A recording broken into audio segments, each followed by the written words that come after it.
तील पुरस्कार सोहळ्यावरून राऊतांनी शरद पवार यांच्यावर जोरदार टीका केली आहे। शरद पवारांनी पुरस्कार सोहळ्याला जाणं टाळलं पाहिजे होतं असं राऊतांनी म्हटलंय। पवारांकडून शिंदेंचा नाही तर महाराष्ट्र तोडणाऱ्या शहांचा सत्कार झाला अशा शब्दांमध्ये संजय राऊतांनी पवारांवर निशाणा साधलाय।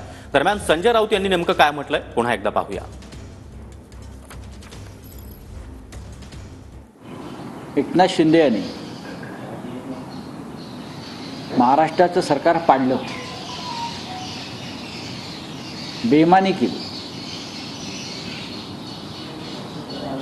त्यांच्या कार्यक्रमाला शरद पवारांनी नाही जायला पाहिजे।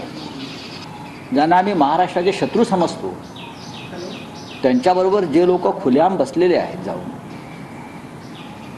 तर त्यांना अशा प्रकारचे सन्मान आपल्या हातून देणं हे महाराष्ट्राच्या अस्मितेला आणि स्वाभिमानाला धक्का लावणार आहे।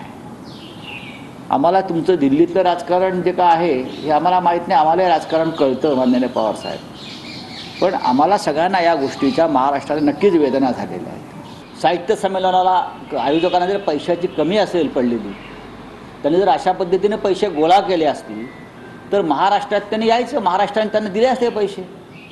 मराठी माणूस जो आहे आमचा साहित्यप्रेमी, त्यांनी आम्ही नक्कीच लोकवर्गणी करून त्यांना पैसे दिले असते। आम्ही मराठीवर प्रेम करणाऱ्या 10 प्रमुख व्यक्तींना आम्ही सांगून त्यांना पैसे दिले असते।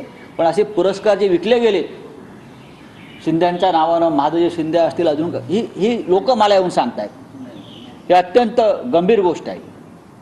ही अत्यंत गंभीर गोष्ट आहे। हे साहित्य संमेलन नसून मी परत सांगतो